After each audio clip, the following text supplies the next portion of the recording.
sent la présence de Dieu ici? Est-ce que quelqu'un sent la présence de Dieu?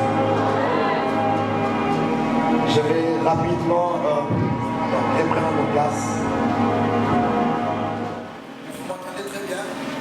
Ma voix est un peu cassée. Je reviens d'une prestation ce matin à l'église. Je tiens d'abord à remercier le bon Dieu pour sa vie, pour la force qu'il nous donne pour nous tenir au devant de vous afin de parler de sa part.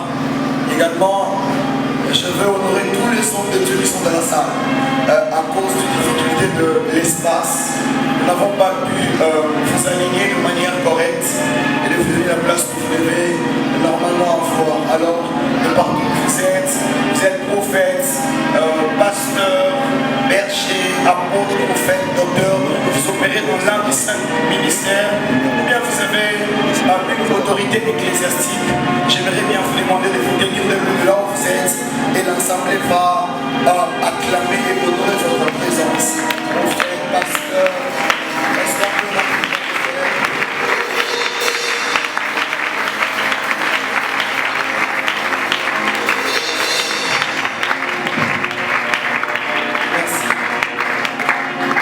J'honore également la présence de tous les enfants de Dieu.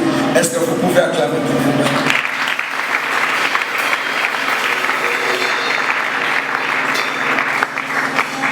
Avant d'aller dans mon message, je veux honorer une personne qui est spéciale pour moi ce soir. Mon père biologique n'est pas ici, mais elle est la petite sœur de mon père biologique. Un témoignage que je veux vous relater est que nous autres, ce n'est pas la montagne, nous sommes les résultats des prières de nos pères, surtout de nos parents. On a appris la prière à la maison et à chaque fois que nous étions ensemble avec mes frères, certains sont devenus des prophètes grâce les autres. Et c'est notre tante qui nous réunissait toujours au salon afin de prier. Des fois, vous avez envie de fuir, mais vous êtes obligés d'être là parce que c'est la prière en famille. Nous n'avions pas su son importance, mais un peu plus tard, voici les conséquences de ces bonnes habitudes. J'aimerais honorer ici ma tante que j'aime beaucoup, tante Vicky. Elle va se tenir debout. Est-ce qu'on peut applaudir? Est-ce que tu peux bien applaudir pour les parents de nous?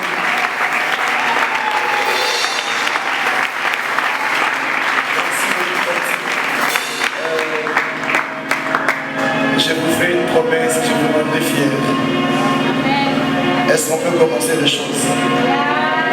Est-ce que quelqu'un est prêt pour ce soir? Ton amen est encore faible. Est-ce que tu es prêt pour ce soir?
lire dans le livre de Psaume. Psaume chapitre 11e. Le verset 3. Psaume chapitre 11, le verset 3e. Est-ce que nous pouvons honorer la lecture? Restons juste assis, c'est pas grave, c'est pas grave, c'est pas grave. J'ai lu au nom de Jésus. Quand les fondements sont renversés, le juste, que ferait-il? Éphésiens chapitre 2e, le verset 20, c'est l'un des textes que nous connaissons par cœur. Quelle onction de Dieu en Seigneur.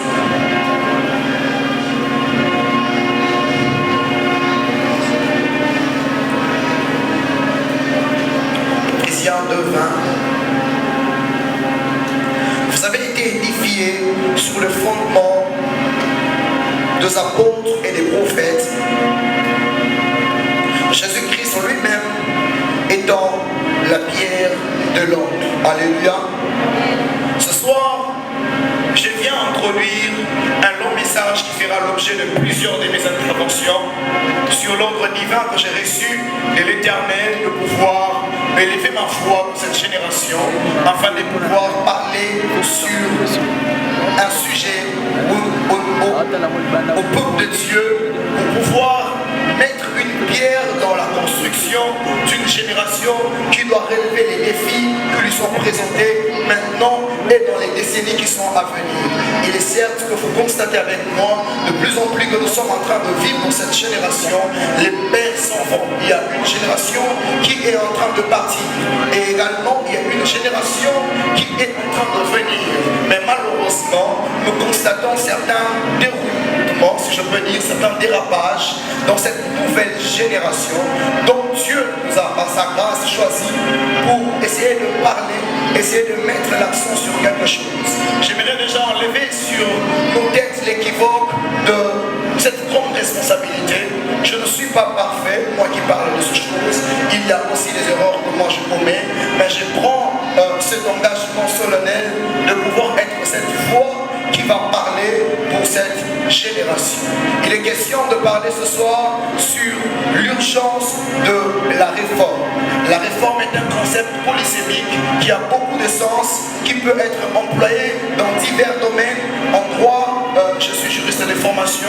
Nous avons appris aussi la réforme des entreprises avec le cours de la législation en matière économique. Chez deux, je crois, si je ne m'abuse.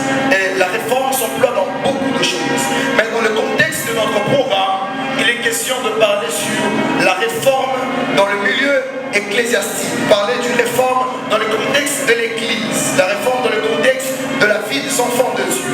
Alors, étant donné que notre champ d'action sera l'Église, je ne peux pas introduire ce long message si je ne vous explicite pas sur qu'est-ce que c'est l'Église. L'Église n'est pas l'ensemble des bâtiments que nous érigeons dans la cité.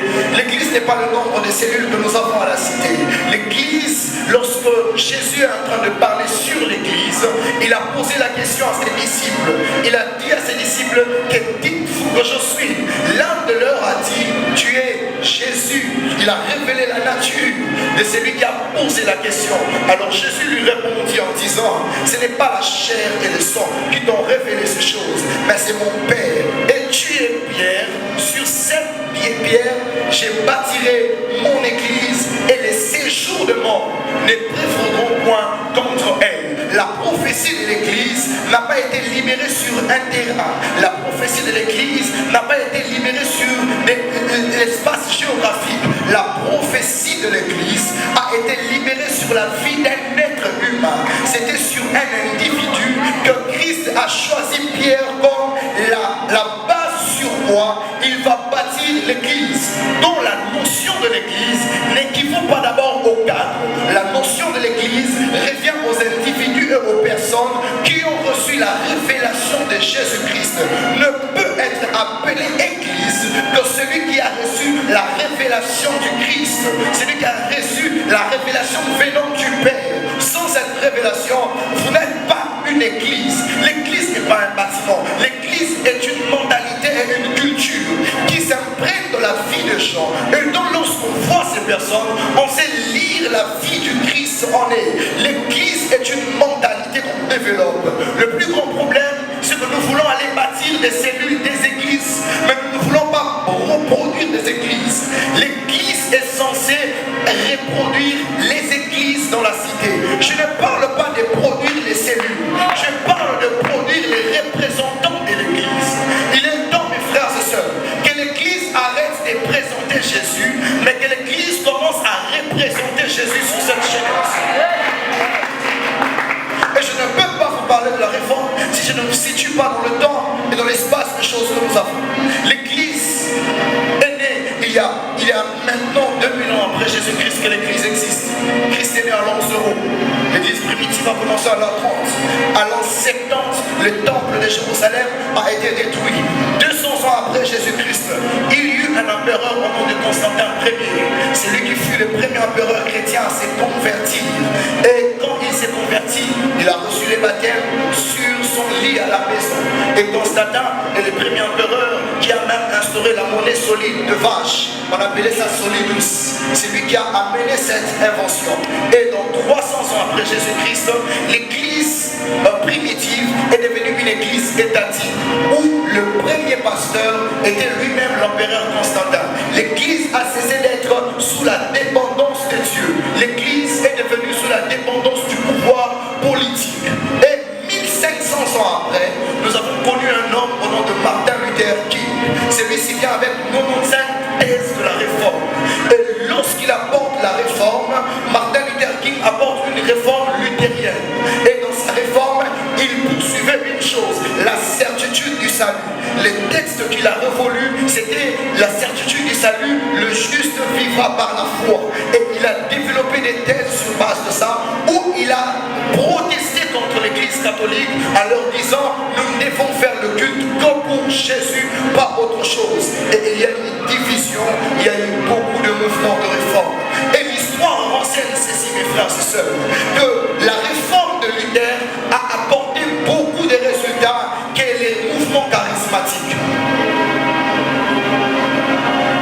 Est-ce que je peux avancer positif que les mouvements charismatiques? Et on ne peut pas aller un peu plus loin avec ce sujet si je ne vous situe pas. Qu'est-ce que c'est la réforme, mes frères et sœurs? La réforme, c'est le réveil de conscience face aux habitudes qui sont en train d'empiéter la sainte doctrine.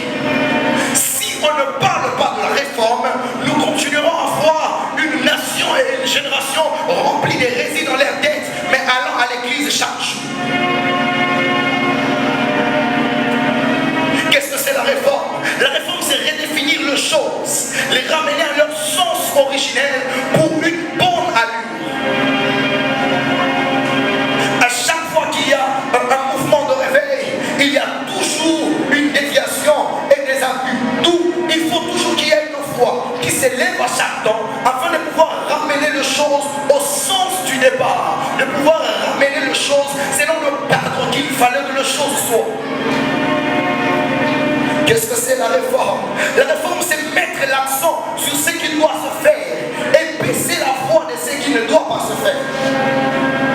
De plus en plus, nous assistons à des choses qui se font, mais qui, au temps normal, ne devaient pas se faire.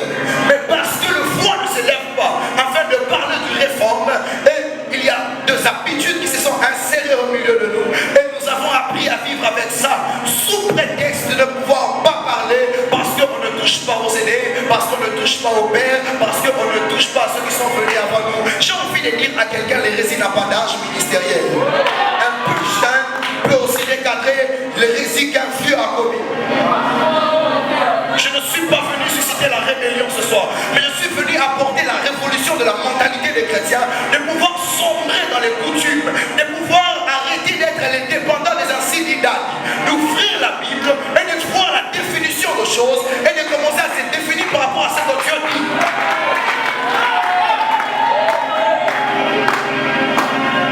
La réforme, ce n'est pas élever un peuple contradicteur. La réforme, c'est élever un peuple détenteur de vérité biblique. Je ne suis pas venu susciter un mouvement d'opposition, non. Je suis venu susciter un mouvement de ceux qui ont la théorie de choses, de ceux qui ont la connaissance. Jésus a dit aux pharisiens, vous ne connaissez ni les Écritures, ni la puissance. Pensez-vous que les Écritures. Il lisait la Torah chaque jour, mais il n'avait pas l'esprit de l'Écriture. Qu'est-ce que c'est la réforme? La réforme, c'est porter l'esprit d'Élie.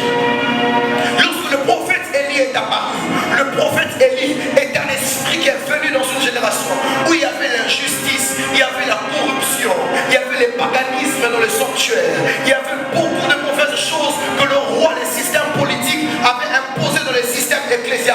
N'est-ce pas, nous sommes en train de vivre le poids de politique dans l'église. Il faut donc qu'elle ne voit pas. Porter l'esprit d'Élie, c'est détruire les autels de Baal. Ne voyez-vous pas que dans la vie, les autels de Baal sont en train d'être érigés? Lorsqu'on parle de l'autel de Baal, on ne voit pas les sorciers, mais on voit un système de hommes des cieux, de prophètes, des pasteurs, des docteurs, de gens invoquant Dieu, mais avec le but de détourner le peuple de Dieu vers Dieu.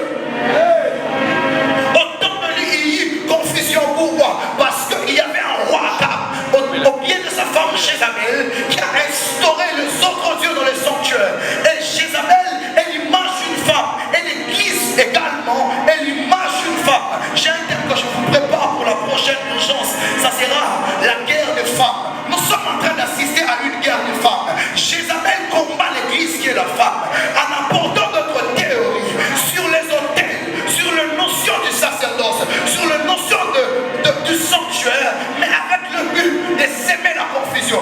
D'où il faut que les prophètes Élie s'élèvent. Est-ce que je parle à un Élie de ce soir? Il faut que les réformateurs, les hommes à la race d'Élie, qui peuvent s'élever et prendre la parole, là où tout le monde se tait, capable d'ouvrir la bouche et de commencer à dire ça, ce n'est pas divin.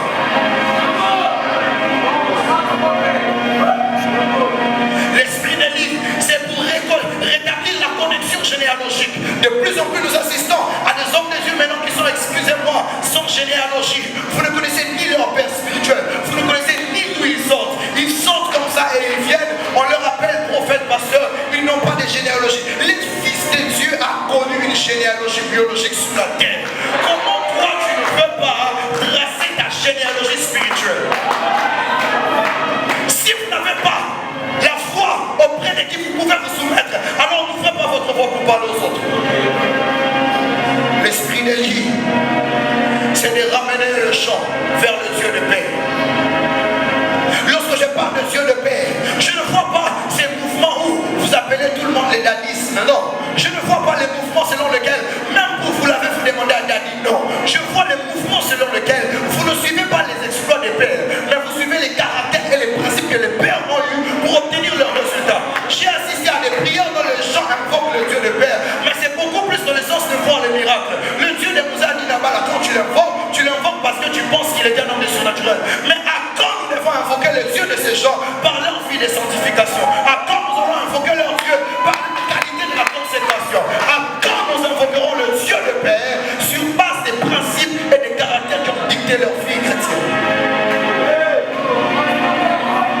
Porter l'esprit d'Élie, c'est retourner à la foi radicale et authentique.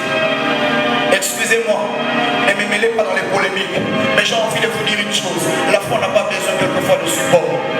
Jésus-Christ suffit. Je passe. Le but de la réforme,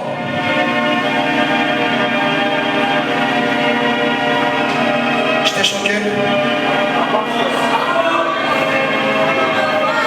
Je sais que juste après ici j'aurai des problèmes, mais qu'à cela ne tienne.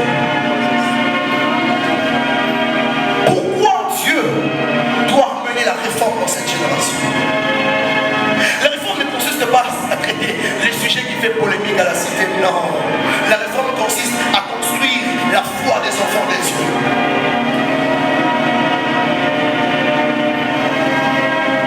Faire naître des réformateurs, c'est le but de la réforme. Frères et sœurs, il est temps que Dieu suscite des réformateurs.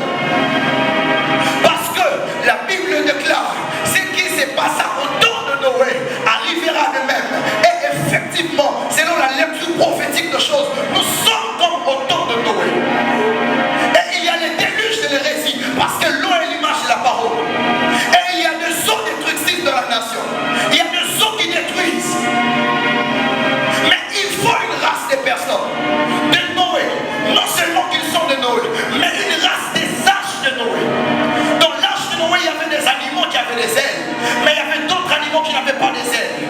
Et l'arche de Noé a pour deux rôles. Prendre ceux qui ont des ailes et prendre ceux qui n'ont pas des ailes. Leur permettre d'atteindre une dimension qu'ils ne peuvent pas atteindre par leur capacité.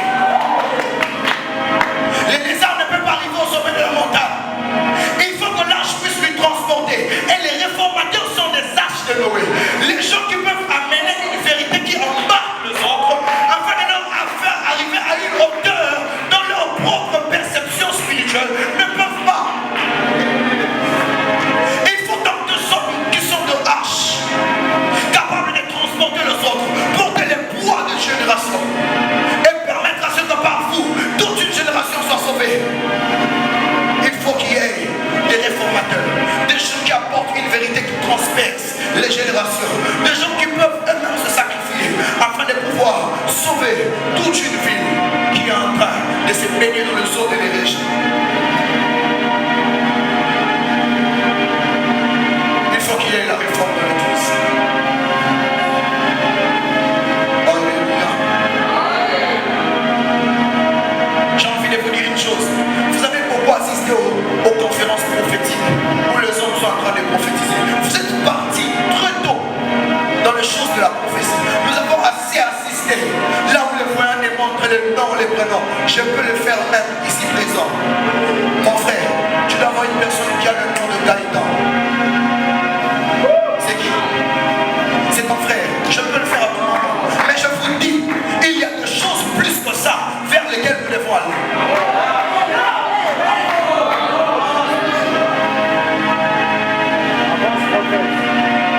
Vous connaissez sur les confréries prophétiques, mais vous ne savez rien de croisades évangéliques. Vous savez sur les clés de la voyance, mais vous ne connaissez pas les fondements de la vie chrétienne. Vous savez sur la différence entre voyant et prophète, mais vous ne savez pas la différence entre la repentance et la sanctification. Vous avez trop vite pris la direction de choses élevées, mais vous avez oublié la base, le socle. Et bizarrement, vous êtes rattrapés. Vous avez des chrétiens qui prophétisent, mais qui ne savent pas qu'est-ce que c'est la foi chrétienne.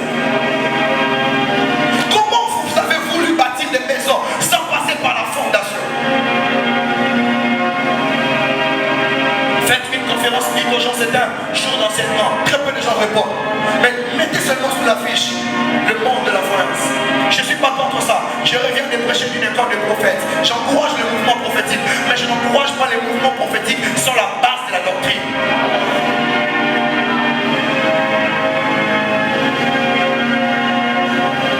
Et ces choses, l'Église doit connaître la réforme. L'Église est une institution divine, donc Christ est l'antithèse. Nous sommes le corps. Le corps du Christ n'a pas de problème, mais les acteurs qui opèrent dans le corps du Christ, ce sont eux le problème. Si je dois m'inclure, ce sont nous le problème.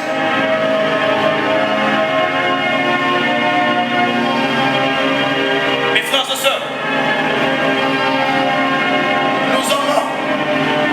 nous avons tombé, nous avons échoué. Nous devons avoir le courage de les dire aux générations à venir que là, nous ne devons pas réussir. Un jour, nous prendrons le courage de dire à ceux qui viennent que les sacerdoces, on ne blague pas mieux. Oui. Très tôt, nous avions quelquefois subi certaines choses. Et après, vous vous êtes rendu compte que ça, c'est parce que je m'essayais de lancer vite dans telle chose. Et ça t'a rattrapé plus tard. Il faut que la réforme soit installée à l'église. Mes frères et sœurs, l'église de ces temps, nous sommes comme Israël dans le désert, où Moïse est monté sur la montagne, en train de parler avec le Père. Mais bizarrement, ceux qui sont restés ont utilisé les frères de Moïse afin de leur donner ce qu'eux voulaient. Et notre Moïse, c'est Christ. Il est allé auprès du Père. Mais l'église est restée avec les sacrificateurs. Et les sacrificateurs ont donné à l'église le faux nom. L'église de ce temps est comparable à l'église de la Odyssée. Vous êtes ni chaud, ni froid. Vous êtes même adresse dans les vies.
conseil des fiancés, mariage, papa dis-moi tout, maman raconte-moi tout.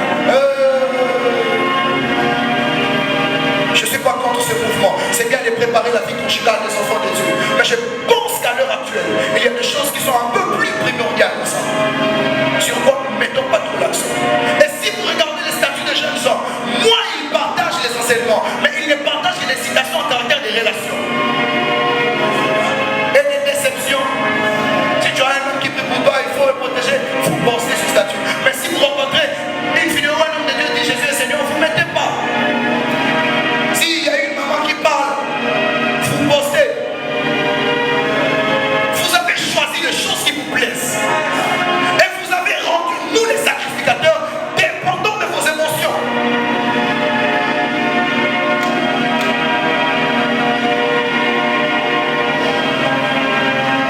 Lorsque l'Église est tombée au plus bas niveau, il obtient la dimension de vivre sous les systèmes du vaudor. Et le vaudor de l'Église actuelle, c'est le matérialisme. Allez là-bas, vous allez voir les hommes de Dieu. Ils ne font que parler sur leur voyage, sur leurs habits, sur leur voiture, sur leurs montres qui coûtent, sur les téléphones qu'ils ont. Quand l'Église devient matérialiste, elle oublie sa position en Christ. Elle n'est plus consciente de sa position de le physique. J'aimerais le dire comme le pasteur Adams. Lorsque l'éternité cesse d'être le but d'une église, elle devient la boutique.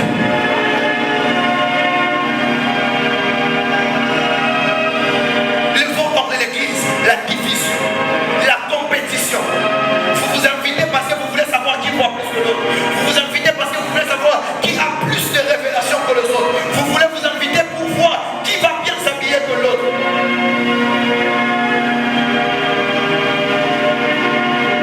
Le vendeur dans l'église.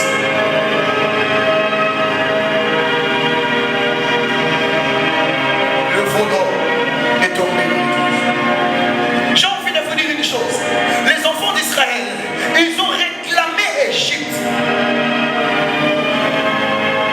N'est-ce pas ce que nous voyons aujourd'hui?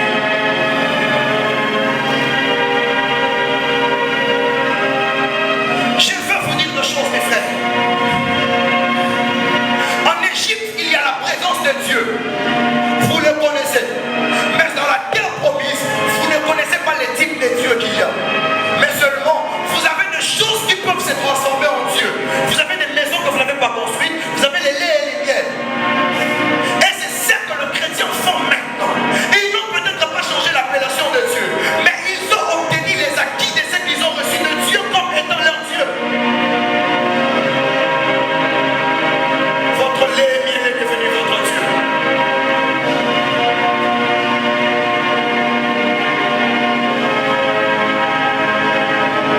Le prophète David est en train de dire, que fera le juste lorsque les fondements sont renversés? Il n'a pas dit le juste au pluriel, il a besoin d'un seul juste. Frère, on n'a pas beaucoup de plusieurs, nous n'avons besoin que d'un seul homme pour cette génération. Et j'ai une bonne nouvelle pour toi, cet homme c'est toi.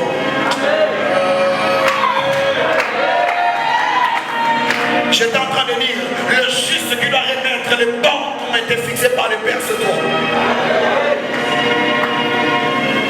Depuis que nous avons commencé à parler du réveil, qu'est-ce qui est finalement arrivé? Mettons-nous ensemble, examinons. Depuis que nous avons rendu le réveil un thème de nos prédications, qu'est-ce qui est arrivé? 80% des réunions qui parlent du réveil ne prêchent pas le réveil. Ils parlent des exploits de ceux qui ont vécu le réveil et ils citent les noms des héros de la foi. Le réveil, c'est pas parler de vous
la foi qui a introduit la magie dans l'église, parce que les gens ont eu maintenant le goût des expériences et ils n'ont pas voulu rencontrer les maîtres.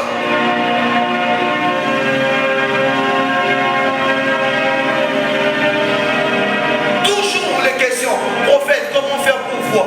Toujours les questions, comment faire pour vivre les surnaturels?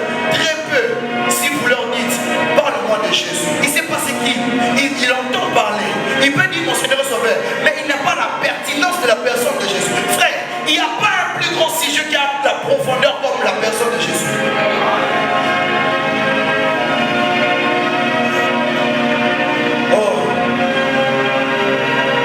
Est-ce que quelqu'un peut décider de remettre Jésus au centre?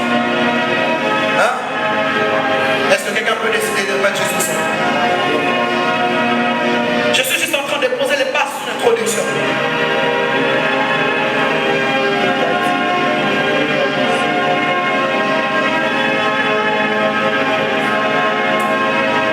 Quand est-ce que vient la réforme? La réforme vient lorsque nous sommes ancrés dans la parole de Dieu et nous découvrons une vérité biblique qui nous a illuminés et nous a donné une direction à suivre. C'est ça même l'objet du réveil. J'aime bien faire cette lecture de choses. Ils étaient à la chambre haute, en train d'attendre l'esprit. Mes frères, ils vivaient sous le mouvement du réveil, mais le réveil de la loi. Il fallait qu'un autre mouvement du réveil vienne, le mouvement du réveil de l'esprit. Il y avait déjà le réveil de la loi. Oui, il y avait la loi de Moïse. C'est lui qui a rencontré Christ avec une grande expérience de 80 jours sur la montagne, le visage rayonnant. Mais c'était un mouvement qui s'était déjà arrêté. On devait maintenant accéder à un nouveau mouvement du réveil, qui était le mouvement de l'esprit. Mais entre le mouvement du réveil de la loi et le mouvement du réveil de l'esprit, il y a eu une passation à l'intérieur.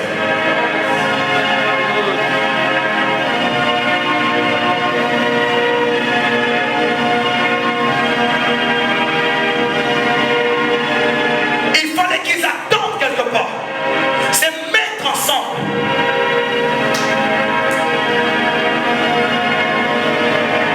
Et pendant qu'ils attendaient, ils étaient au nombre de 11 et l'esprit n'est pas venu.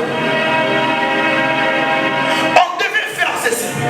On devait remplir le quorum apostolique en remplaçant Judas par Matthias, afin qu'ils se mettent ensemble et forment le quorum de 12. Parce que la nouvelle Jérusalem aura 12 portes. Parce qu'en Israël, il y avait 12 tribus. Parce qu'il fallait qu'ils soient au nombre de 12 apôtres.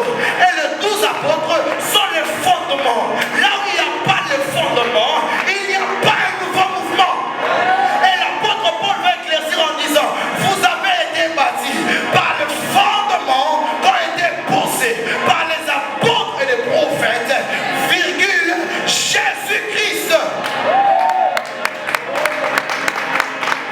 Pourquoi l'apôtre Paul devait dire les apôtres et les prophètes? Parce que dans l'architecture ministérielle, les apôtres sont les bâtisseurs et les prophètes sont comme les concepteurs. Ils voient le modèle de la cartographie, ils voient le mouvement à venir, ils voient la direction à venir, mais ils ne peuvent pas partir. Ils doivent donner la structure, la vision à ceux qui bâtissent. C'est comme le prophète Moïse et l'apôtre Bezalel. Il a vu les tabernacles, mais il n'a pas l'esprit des ouvrages. Il faut qu'il y ait des hommes qui ont l'esprit des ouvrages. Les hommes qui ont l'onction apostolique. Ceux qui peuvent s'élever et commencer à bâtir les choses comme elles doivent être. Vous avez beaucoup assisté au mouvement des prophètes. S'il vous plaît, il est temps d'assister au mouvement des bâtisseurs.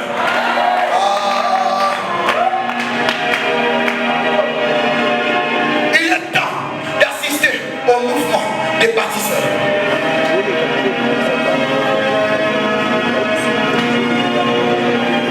Le temps est arrivé où les choses doivent être réformées. Mais ce que j'aime, mes frères, suivez-moi très bien. Je suis en train d'attendre vers la fin de mon message. Lorsque le mouvement de la loi est là, et le mouvement fait, la chose qui se passe est la suivante. L'esprit vient, mais quand l'esprit vient, l'esprit ne commence pas à opérer les miracles. L'esprit commence par faire chose, à réformer les langages. Les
devant la foule.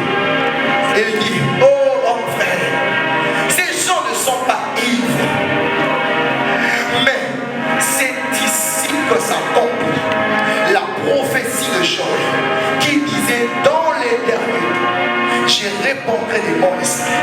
Lorsque l'apôtre Pierre prend la parole afin de parler le jour du réveil, il commence son discours en fixant le peuple sur un calendrier d'accomplissement prophétique, alors disant, c'est que vous aviez longtemps lu, en voici la preuve palpable, l'esprit est venu, et du coup 3000 personnes ont été sauvées. Il n'y aura pas de réveil s'il n'y a pas l'accomplissement des Écritures. Il n'y en aura jamais. Il n'y en aura jamais. Il n'y en aura jamais. De plus en plus, nous forçons dans les mal, tous. Et nous avons besoin que les choses changent. Qui changera les choses? Le juste. Quand le réveil viendra, le réveil viendra lorsque le peuple de Dieu sortira du sommeil. Qu'est-ce que c'est le sommeil spirituel? C'est quand vous vous promenez avec des Bibles en main et que vous êtes déconnecté de l'esprit de l'auteur de la Bible. C'est quand vous en avez même jusqu'aux applications. Donc vous êtes loin d'appliquer ce qui est écrit.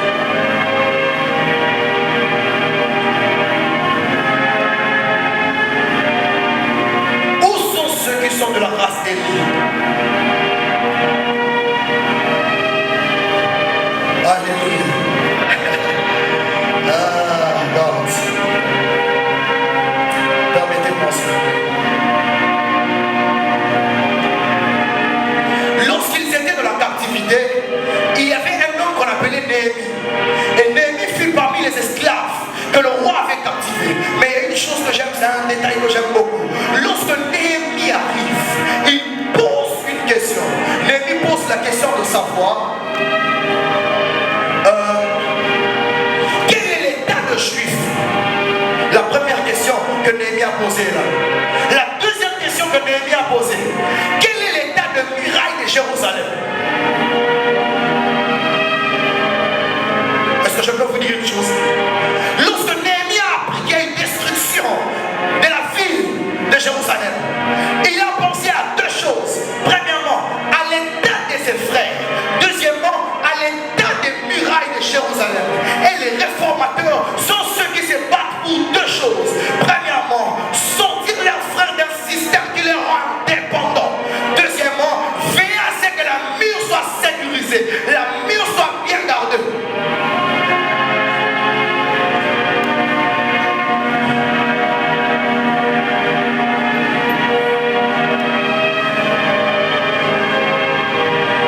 Il faut qu'il y ait une réformateur.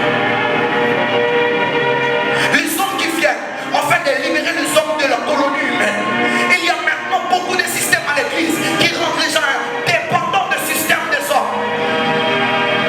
Est-ce que vous n'avez pas vécu ça? Vous ne voyez pas ça? Où il y a une race de personnes qui exigent à ce que les autres leur soutiennent, mais eux ne soutiennent jamais.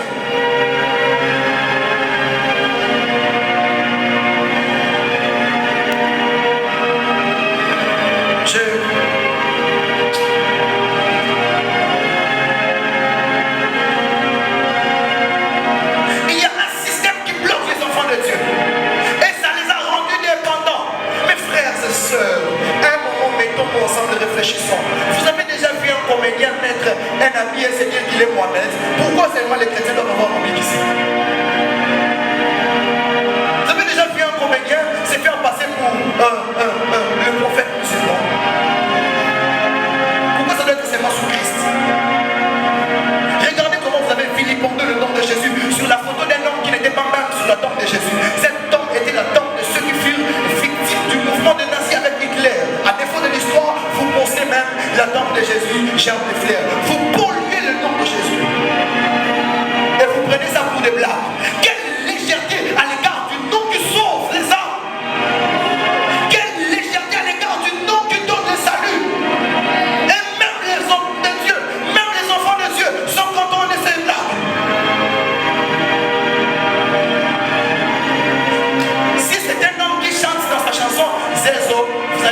magiciens. Mais vous êtes là, passez du temps sur vos WhatsApp à écrire Jésus, Jesus. Jésus. Vous êtes content. Vous prenez ça pour des blagues. Vous avez cultivé la légèreté à l'écart de la personne de Jésus. Et vous êtes dans une nation comme ça, vous voulez voir le réveil. Mes frères et sœurs, un moment réfléchissons. Un moment choisissons les priorités. Soit tu blaguer, soit tu servir Dieu.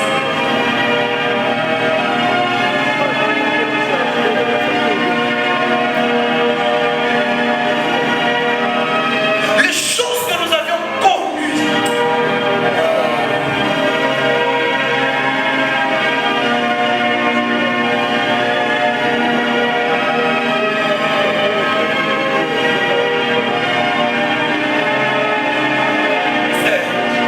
Nous sommes dans un conseil de la réflexion.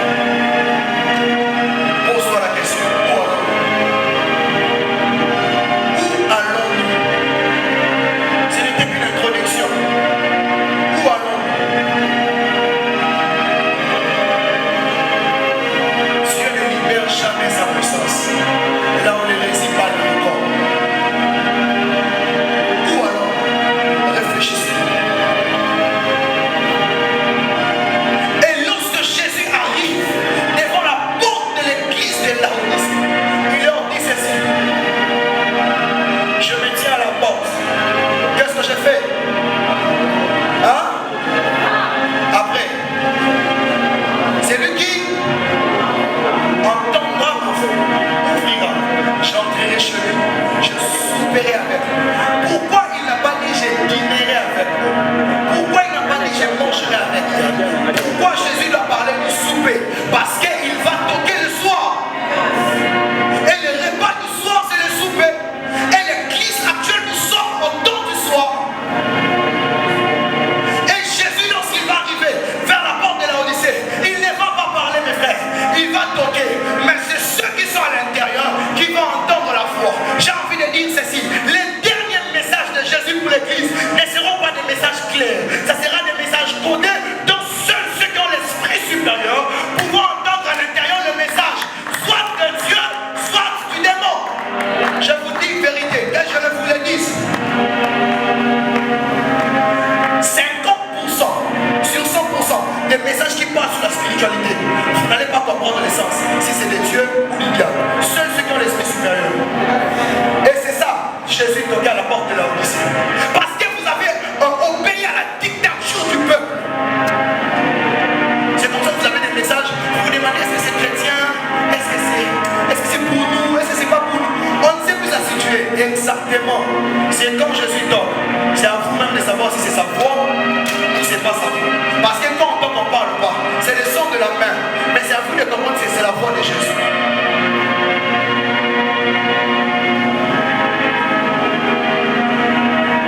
Église, réveillons-nous. Église, réveillons-nous. Là où Jésus n'est plus le centre, le danger de la perdition est présent. Réveillons-nous. Et ce soir, Dieu m'a dit, va parler aux réformateurs, les gens qui vont ramener les choses à leur sens originel. Les gens qui vont ramener les choses à leur sens originel. J'ai parlé avec une soeur cette semaine, je crois, si pas cette semaine, la semaine passée. Elle me disait, homme de Dieu, je sens que je dois parler sur l'évangélisation, mais je ne sais pas comment commencer. Est-ce que c'est la repentance ou quoi? J'étais là, j'étais en train de dire, Seigneur, où sont ceux qui ressentent encore cet appel? Si ce n'est que, homme de Dieu, je sens que je suis un prophète. Je sens en moi les choses qui brillent. Est-ce que vous savez que si nous devons lire les enjeux du temps, dire que l'onction prophétique est la meilleure onction du temps de la fin du monde?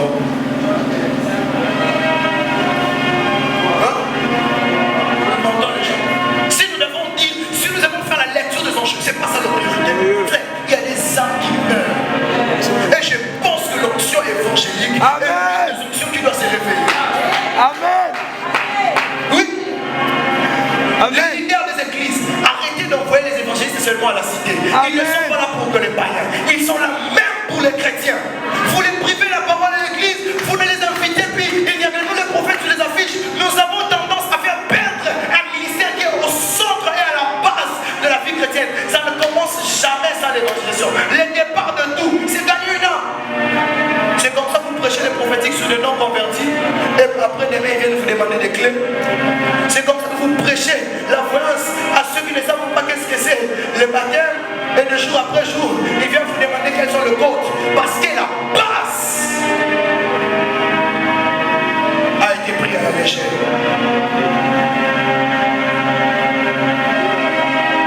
On ne bâtit pas une maison au-delà des fondations qui ont été fixées. Et la fondation est le cadre de la limitation de la construction. Et mes frères et sœurs, je vous rassure une chose, vous construisez sur base de choses que vous avez posées. Ne soyez pas étonnés de vivre la déviation de cette génération. C'est la base que vous leur avez donnée et c'est sur ça que vous bâtissez.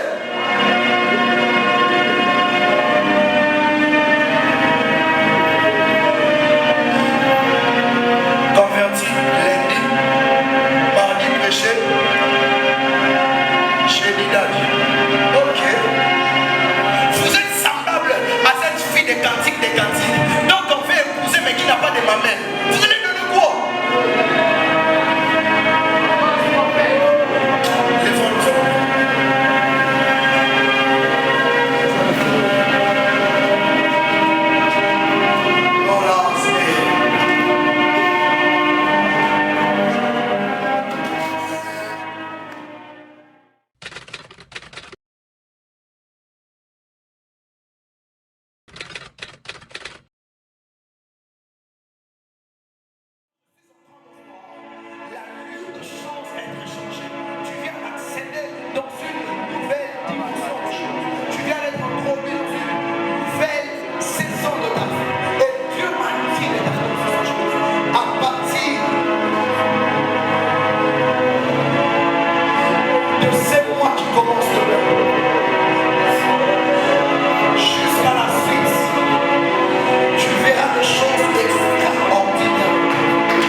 Là-bas.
Dieu.